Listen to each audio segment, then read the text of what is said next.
Devendra BST কি দিচ্ছে আপনাদের কি আমাদের আপনার পণ্যের গুণগত মান পরীক্ষা করে বিক্রয়ের পারমিশন দিয়েছে, কিন্তু বিক্রয় করতে হলে পণ্যের গায়ে লেবেল লাগাতে হবে, সেই লেবেলটা নিবন্ধন করতে হয়।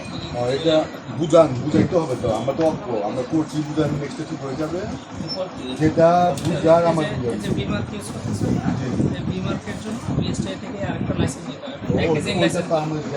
যেখানে ওরা ওখানে বলে আমাকে কি প্রথম লাগছে কতদিন বলছে এখানে আমি নতুন তো আমার অবগত আর আমার মার্কেট তো কম করতে পারি না, মার্কেট দামও কত এখানে এখানে ভাইরা আমার ছাড়াই আর এখানে যে ভাইয়ারা লেভেল ছাড়াই মোমেন তাই বললো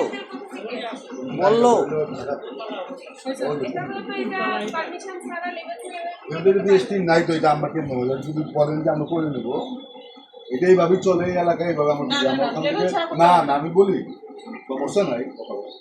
আমরাও যেটা মার্কেট থেকে আই না এখানে বোতলের ওটার মধ্যে আছে কিনে নিতে হবে।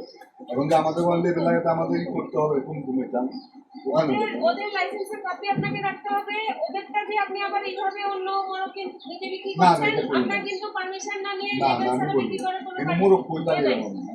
কোনো পারমিশন নাই। কিভাবে আমাদের বিক্রি করছেন আমরা ওভাবে যাবো ওখানে সমস্যা নেই। আপনার যদি ওদের তেলে আপনারা বিক্রি করতে চান তাহলে হচ্ছে ওদের সাথে আপনার চুক্তি করতে হবে যে আপনি ওদের কাছ থেকে নিয়ে আপনি আবার মোড়কজাত করে হচ্ছে বিক্রি করবেন। কিভাবে চুক্তি তো বিক্রি করা আমরা চাই না এখানে বলে হ্যাঁ আপনি তো ওনার কিভাবে উনি তো বাজার বিক্রি করবেন চুক্তি করে শুনছেন ওরকম চুক্তি করতে হবে। চুক্তি করে সিস্টেমের উপরে কিভাবে করবো উনি তো বাজারে এক কিলো আমি এক কিলো না বইটা বিক্রি করতে এটা আপনাদের হয় যদি এটা করতে পারবেন বন্ধ উৎসাহিত হয় বন্ধ এটা